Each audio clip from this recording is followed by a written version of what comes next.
Hello ചങ്ങായീസ്, എല്ലാവർക്കും കവി stream ട്യൂബിലേക്ക് സ്വാഗതം. അപ്പൊ ഇന്നത്തെ നമ്മുടെ വീഡിയോ എന്ന് പറയുന്നത് തേങ്ങ യൂസ് ചെയ്യാതെ നമുക്ക് 5 തരത്തിലുള്ള ചട്നികൾ എങ്ങനെ തയ്യാറാക്കി എടുക്കുക എന്നുള്ളതാണ്. അപ്പൊ വീഡിയോ മുഴുവനായിട്ടും കണ്ടു നോക്കാം. നമുക്ക് ലോക്ക്ഡൌൺ പീരീഡിൽ തേങ്ങയുടെ ഒക്കെ ലഭ്യതക്കുറവുള്ള സമയത്ത് ഈ വീഡിയോ ചെയ്യണമെന്നായിരുന്നു വലിയ ആഗ്രഹം. പക്ഷെ സിറ്റുവേഷൻ കൊണ്ട് അത് നടന്നില്ല. എന്തായാലും ഇപ്പൊ ചെയ്തിരിക്കുകയാണ്. അപ്പൊ തീർച്ചയായിട്ടും എല്ലാവരും വീഡിയോ കണ്ടു നോക്കാം. ഓക്കെ, അപ്പൊ നമുക്കിനി വീഡിയോയിലേക്ക് കിടക്കാം. ഫസ്റ്റ് നമ്മൾ ഉണ്ടാക്കുന്ന ബീറ്റ്റൂട്ട് ചട്നിയാണ്. ഓക്കെ, അപ്പൊ നമുക്ക് ആദ്യത്തെ ചട്നി ഉണ്ടാക്കാനായിട്ടുള്ള പരിപാടി തുടങ്ങാം. അപ്പൊ ആദ്യം തന്നെ ഇതുപോലൊരു പാൻ ചൂടാക്കാനായിട്ട് വെച്ചിട്ട് അതിനകത്തേക്ക് ഓയിൽ ഒഴിച്ചു കൊടുക്കുക. നിങ്ങൾക്ക് ഏത് ഓയിലാണോ നിങ്ങൾ ഉപയോഗിക്കാറുള്ളത് ആ ഓയിൽ യൂസ് ചെയ്യുക. അതിനുശേഷം നമുക്ക് എന്താ പറയാ, പൊട്ടുകടല ഉണ്ടല്ലോ, അതുപോലത്തെ പൊട്ടുകടല ഇട്ട് കൊടുക്കുക. പൊട്ടുകടല ചട്നിക്കൊക്കെ വളരെ നല്ലതാണ്. പൊട്ടുകടല ഇട്ട് കൊടുക്കാം. നമുക്ക്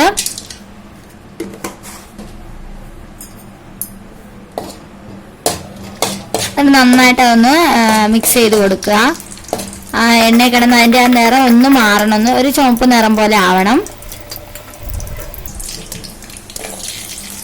അതിനകത്തേക്ക് നമുക്കിനി 2-3 കഷ്ണം എന്താ പറയാ വെളുത്തുള്ളി ഇട്ട് കൊടുക്കാം. ഓക്കെ, 2-3 മതി, ഒരുപാടൊന്നും വേണ്ട. വെളുത്തുള്ളി ഇട്ട് കൊടുക്കാം. വെളുത്തുള്ളി ഇട്ട് കൊടുത്തതിന് ശേഷം നന്നായിട്ട് ഇളക്കുക. അത് ഇനി നമുക്ക് ഇതിനകത്തേക്ക് സവാള, നമ്മൾ എന്തായാലും ഇതെല്ലാം അരച്ചെടുക്കാനുള്ളത്. അതിന്റെ പേര് തന്നെ നിങ്ങൾക്ക് എങ്ങനത്തെ വലുതായിട്ട് വേണമെങ്കിൽ വലുതായിട്ട് തന്നെ കട്ട് ചെയ്തിട്ട് വഴറ്റിയെടുക്കാം. അല്ല, വഴറ്റാനൊരു എളുപ്പം നന്നായിട്ട് ചെറുതായിട്ട് കട്ട് ചെയ്യുന്നത് തന്നെയാണ്. പക്ഷെ നമുക്ക് മിക്സിയിലിട്ട് അരച്ചെടുക്കുന്നതിന്റെ പേര് വലുതായിട്ട് വേണമെങ്കിലും കട്ട് ചെയ്യാം. 1-2 വറമുളക് എരിക്ക് വേണ്ടിയിട്ടാണ്. അപ്പോൾ നമ്മൾ വറമുളക് 1-2 ഇടുക. ഒരുപാട് എരിവുള്ളതാണ്, ഒരെണ്ണമേ ആവശ്യമുള്ളൂ. അതിനുശേഷം കറിവേപ്പിലയും കൂടി ഇട്ടിട്ട് നന്നായിട്ട് ഇളക്കി കൊടുക്കുക. ഒന്ന് വഴണ്ടി കിട്ടണം. അതിന്റെ ഒരു പച്ചമണം മാറണം ഈ ഉള്ളിയുടെയും വെളുത്തുള്ളിയുടെ ഒക്കെ, അത്രേ ഉള്ളൂ. അത് കഴിയുമ്പോഴത്തേക്ക് നമുക്കത് അരച്ചെടുക്കാനുള്ളതാണ്. ഇനി നമുക്ക് ഇതിനകത്തേക്ക് തക്കാളിയും കൂടി ഇട്ട് കൊടുക്കാം. തക്കാളി അതിന്റെ പച്ചമണം മാറുന്ന വരെ നന്നായിട്ട് വഴറ്റിയെടുക്കുക. തക്കാളി വഴണ്ടി കഴിഞ്ഞ ഉടനെ ആ ഒരു സമയത്ത് തന്നെ, അതായത് തക്കാളി ഇടുന്ന സമയത്ത് തന്നെ നമുക്ക് ബീറ്റ്റൂട്ടും കൂടി ഇട്ട് കൊടുക്കാം.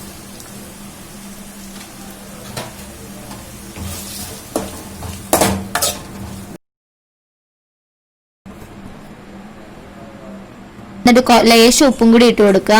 അപ്പൊ ബീറ്റ്റൂട്ട് ചട്നിക്ക് മെയിൻ ആയിട്ടുള്ളത് ബീറ്റ്റൂട്ടാണ്. അപ്പൊ അതും കൂടി ഇട്ടതിന് ശേഷം നമുക്ക് നന്നായിട്ട് വഴറ്റിയെടുക്കാം. ഇപ്പൊ ഒരു ഇച്ചിരി മുളക് പൊടിയും കൂടി ഇട്ടിട്ടുണ്ട്. അപ്പൊ വരമുളകിന് നല്ല എരിവില്ലാന്നുണ്ടെങ്കിൽ മുളക് പൊടിയും കൂടി ഇടുക.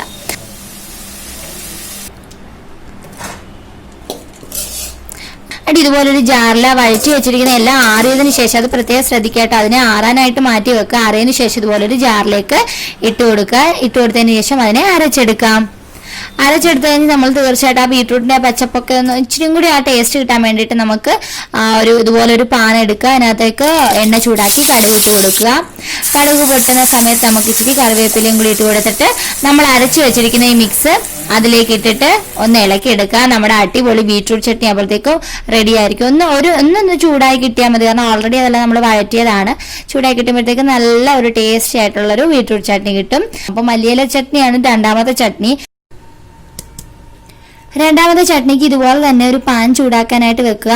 എന്നിട്ട് അതിലേക്ക് ഇച്ചിരി എണ്ണ ഒഴിച്ചു കൊടുക്കാം. നമുക്ക് അത് നിങ്ങൾ ഏത് എണ്ണയാണോ യൂസ് ചെയ്യുന്നത്, നിങ്ങൾക്ക് ഇഷ്ടമുള്ള എണ്ണ യൂസ് ചെയ്യാം.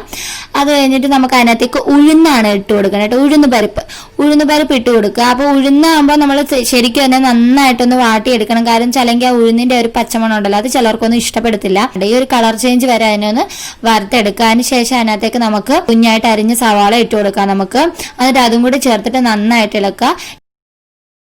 ലേശം ഉപ്പും കൂടി ഇടുക. ഉപ്പ് ഈ സവാള ഇടുന്നോണ്ടിന് വെച്ചാൽ അതൊന്ന് വഴണ്ടി കിട്ടാൻ വേണ്ടിയിട്ടാട്ടോ.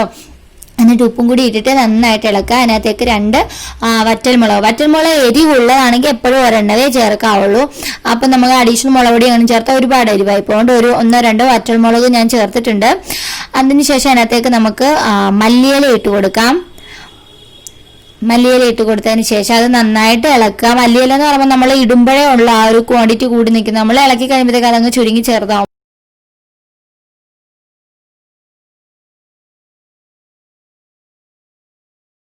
നമുക്ക് ജാറിലേക്ക് ഇങ്ങനെ ഇട്ട് കൊടുക്കുക. അതിനുശേഷം അതിനെ ജാറിലിട്ടിട്ട് നന്നായിട്ട് അരച്ചെടുക്കുക.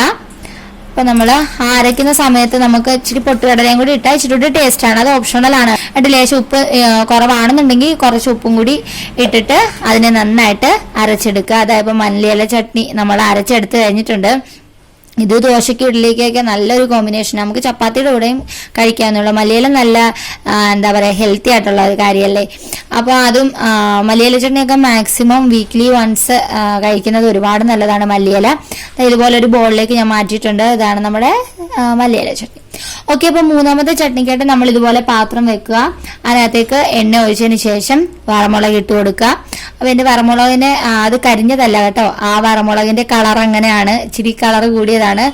അപ്പം അതിട്ട് കൊടുത്തതിന് ശേഷം നമുക്ക് തക്കാളിയും കൂടി ഇട്ട് കൊടുക്കാം. തക്കാളിയും കൂടി ഇട്ടിട്ട് നന്നായിട്ട് വഴറ്റിയെടുക്കുക. ഒന്നോ രണ്ടോ കറിവേപ്പില, അതൊക്കെ ഓപ്ഷണലാണ്, വേണമെങ്കിൽ ഇട്ടാൽ മതി. ഒരു ടേസ്റ്റാണ് എപ്പോഴും, കറിവേപ്പിലയും വറമുളകിനും ഒക്കെ ഒരു പ്രത്യേക ടേസ്റ്റ് തരും. അതിനുശേഷം ഇതിനെ നന്നായിട്ട് വഴറ്റിയെടുക്കുക. അപ്പം വഴറ്റിയെടുത്തിട്ട് നമുക്ക് അതൊരു പാത്രത്തിലേക്ക് സെപ്പറേറ്റ് മാറ്റി വെക്കാം. അതേ പാത്രത്തിൽ ഒരു ഇച്ചിരിയും കൂടി എണ്ണ ഒഴിച്ചിട്ട് നമുക്കൊരു സവാള വലുതായിട്ട് കട്ട് ചെയ്തിട്ട് അതൊന്ന് ജസ്റ്റ് ഒന്ന് വാട്ടിയെടുക്കാം. എന്നിട്ട് നമ്മൾ ആദ്യം മാറ്റി വെച്ചില്ലേ, അതായത് തക്കാളി, വറമുളക്, കറിവേപ്പില എല്ലാം കൂടി, അത് മാത്രം തനിയെ ഒന്ന് നന്നായിട്ട് അരച്ചെടുക്കുക.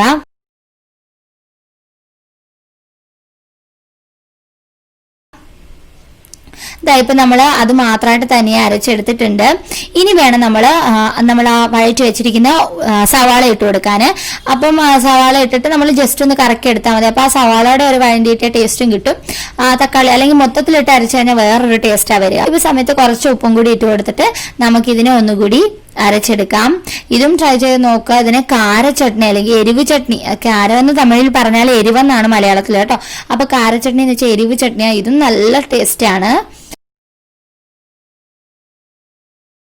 അപ്പൊ നാലാമത്തെ ചട്നി എന്ന് പറയുന്നത് പുതിന ചട്നിയാ. പുതിന ചമ്മന്തി ഏകദേശം എല്ലാവർക്കും അറിയാവുന്ന കാര്യം തന്നെ ആയിരിക്കും. അപ്പൊ ഇതുപോലെ പുതിന വൃത്തിയാക്കി എടുത്ത് വെക്കുക. ലേശം കൂട്ടിട്ട് നമുക്ക് കുറച്ച് മല്ലിയിലയും കൂടി ചേർക്കാം. മല്ലിയിലയും പിന്നെ അതുപോലെ തന്നെ സവാള കുഞ്ഞതായിട്ട് അരിഞ്ഞു വെക്കുക. പച്ചമുളക് ഒന്നോ രണ്ടോ പച്ചമുളക് എടുക്കുക. അതുപോലെ തന്നെ ഇഞ്ചിയും വെളുത്തുള്ളി, പഞ്ചസാരയും ഉപ്പും ആവശ്യമുണ്ട്. പഞ്ചസാരയും ഉപ്പും കൂടി വേണം. അപ്പം നമ്മൾ ആദ്യം തന്നെ ഈ ഒരു ജാർ എടുത്തിട്ട് വെളുത്തുള്ളി, ഇഞ്ചി, പച്ചമുളക്, അതുപോലെ സവാളയും കൂടെ കട്ട് ചെയ്ത് ഇട്ട് കൊടുക്കുക.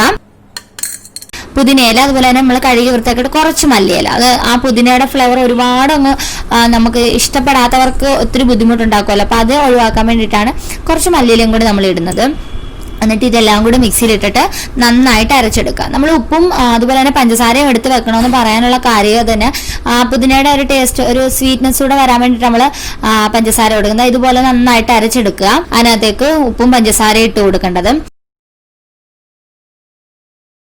ഉപ്പുമായ പഞ്ചസാരയും പിന്നെ ഒരു പുളിപ്പ് രസം കൂടി നമുക്ക് ആവശ്യമുണ്ടല്ലോ. അതിന് വേണ്ടിയിട്ട് നമ്മൾ ഒരു ചെറുനാരങ്ങയും കൂടി എടുത്ത് വെക്കുക. അതുപോലെ ഒരു നാരങ്ങ നീര് കുറച്ച് പിഴിഞ്ഞു കൊടുക്കുക. അരി എടുത്ത് മാക്സിമം കളയാൻ നോക്കുക. എന്നിട്ട് കുറച്ച് ഒരുപാട് അയപ്പ് വരുന്നപ്പോൾ പുതിനയുടെ ടേസ്റ്റ് നമുക്ക് കിട്ടില്ല. അപ്പൊ കുറച്ച് നാരങ്ങ നീരോട് ചേർന്ന് ഒരു സ്പൂണോളൊക്കെ മതി. ഒരു സ്പൂൺ വേണ്ട, തികച്ചും ഒരു സ്പൂൺ വേണ്ട. കുറച്ച് ഒഴിച്ചിട്ട് നന്നായിട്ട് മിക്സ് ചെയ്തെടുക്കുക. അപ്പൊ നല്ല ടേസ്റ്റുള്ള പുതിന ചട്നി ഇതുപോലെ റെഡിയായി കിട്ടും. അപ്പൊ നമ്മുടെ അടുത്ത ചട്നി എന്ന് പറയുന്നത് തക്കാളി ചട്നി. അപ്പൊ ഇതുപോലെ ഒരു പാത്രത്തിൽ എണ്ണ ചൂടാക്കിയതിനു ശേഷം ഉഴുന്ന് പരിപ്പ് ഇട്ട് കൊടുക്കാം. ഓക്കെ, ഉഴുന്ന് പരിപ്പിന് ശേഷം പൊട്ടുകടല പരിപ്പില്ലേ, പൊട്ടുകടല നമ്മൾ മിക്കവാറും ചമ്മന്തിക്ക് അരയ്ക്കുന്നത് തന്നെ, ആ പൊട്ടുകടലയും കൂടി ഇട്ട് കൊടുത്തിട്ട് അത് നന്നായിട്ട് മൂപ്പിച്ചെടുക്കുക. അതുകൊണ്ട് നമുക്ക് 2-3 വെളുത്തുള്ളി കഷ്ണം കൂടി ഇട്ട് കൊടുക്കാം.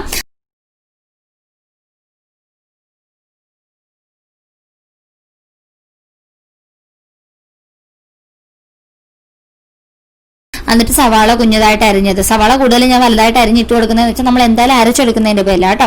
അപ്പൊ ഇതുപോലെ സവാളയും കൂടെ കട്ട് ചെയ്ത് ഇട്ട് കൊടുക്കുക. അതിനുശേഷം നന്നായിട്ടൊന്ന് മിക്സ് ചെയ്തെടുക്കുക. തക്കാളി ചമ്മന്തിയും ഇച്ചിരി കോമൺ ആണ്, എല്ലാവരും ഉണ്ടാക്കാറുണ്ട്, പല രീതിയിൽ ഉണ്ടാക്കുവന്നേ ഉള്ളൂ. ഉപ്പിട്ട് കൊടുക്കാം. ഉപ്പിട്ട് കൊടുത്തതിന് ശേഷം നന്നായിട്ട് ഇളക്കി എടുക്കുക. അതിനുശേഷം നമുക്ക് തക്കാളി ആഡ് ചെയ്യുന്ന ഒരു പോർഷൻ വീഡിയോയിൽ വന്നിട്ടില്ല കേട്ടോ, സോറി. അപ്പൊ ആ തക്കാളിയും കൂടി ആഡ് ചെയ്തു, വേറെ ഒന്നും ആഡ് ചെയ്തിട്ടില്ല, തക്കാളിയാണ് ആഡ് ചെയ്തേക്കുന്നത്. തക്കാളിയും കൂടെ വഴണ്ടിയതിന് ശേഷം അത് ഒരുവിധം ഒന്ന് വഴണ്ടി കിട്ടിയാൽ മതി കേട്ടോ. പച്ചമണം ഒന്ന് മാറിയതിനു ശേഷം നമുക്ക് ഇതുപോലെ അടിച്ചെടുക്കാം. ഇതുപോലെ എല്ലാം ഒന്ന് അറിയതിന് ശേഷം മിക്സി ജാറിൽ ഇടാവുള്ളൂ കേട്ടോ. അതിന്റെ കൂട്ടത്തിൽ മുളക് പൊടിയും കൂടി ഇടുക. നമുക്ക് എരിക്ക് ആവശ്യത്തിനുള്ള മുളക് പൊടി ഇടുക.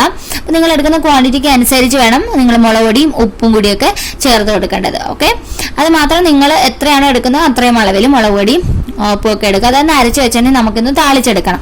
തക്കാളി ചമ്മന്തിയുടെ ഒക്കെ തക്കാളിയുടെ ഒക്കെ ഒരു പച്ചമണം മാറാൻ വേണ്ടി താളിച്ചെടുക്കുമ്പോൾ നമ്മൾ എന്തൊക്കെയായിരിക്കും, കടുക് വറക്കുക, വറമുളക് ഇടുക, അതുപോലെ തന്നെ കറിവേപ്പിലയും കൂടി ഇട്ടിട്ട് നന്നായിട്ട് മിക്സ് ചെയ്തെടുക്കുക. അത്രേ ഉള്ളൂ താളിച്ചെടുക്കാനായിട്ട്. പിന്നെ നമ്മൾ അരച്ചു വെച്ചിട്ടുള്ള ആ മിക്സ്ചറും കൂടി ചേർത്തിട്ട് ഒരു തിള എന്ന് വെച്ചാൽ ഒന്നൊന്ന് ചൂടായി വരണം, അത്രേ ഉള്ളൂ. ആ സമയം നമുക്ക് സ്റ്റൗ ഓഫ് ചെയ്യാം. ഇതും നല്ല ടേസ്റ്റിലുള്ള ഒരു ചട്നിയാണ്. ഇതും ട്രൈ ചെയ്ത് നോക്കുക. ഇതും അതുപോലെ തന്നെ ദോശയ്ക്ക് ഇഡലിക്കും ഒക്കെ നമുക്ക് കഴിക്കാൻ പറ്റുന്ന ഒരു ചമ്മന്തിയാണ്. തേങ്ങയില്ലാതെ നമുക്ക് എളുപ്പത്തിൽ ഉണ്ടാക്കാൻ പറ്റുന്ന 5 തരത്തിലുള്ള ചമ്മന്തികളാണ് ഇവയെല്ലാം.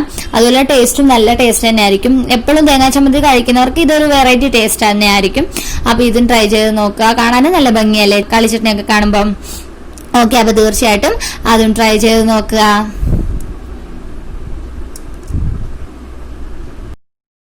ഓക്കെ, അപ്പൊ വീഡിയോ എല്ലാവർക്കും ഇഷ്ടമായിട്ടുണ്ടെന്ന് വിശ്വസിക്കുന്നു. വീഡിയോ ഇഷ്ടമായിട്ടുണ്ടെങ്കിൽ നിങ്ങൾ ലൈക്ക് ചെയ്യാനും ഷെയർ ചെയ്യാനും മറക്കരുത്. അതുപോലെ തന്നെ നിങ്ങൾക്ക് പറയാനുള്ള അഭിപ്രായങ്ങളെല്ലാം കമന്റിൽ രേഖപ്പെടുത്തുക. ഓക്കെ, അതുപോലെ തന്നെ ചാനൽ ആരെങ്കിലും പുതിയതായിട്ട് കാണുന്നുണ്ടെങ്കിൽ പ്ലീസ് ചാനൽ സബ്സ്ക്രൈബ് കൂടി ചെയ്യാം. അപ്പൊ അടുത്ത വീഡിയോയിൽ വീണ്ടും കാണാം. ബൈ.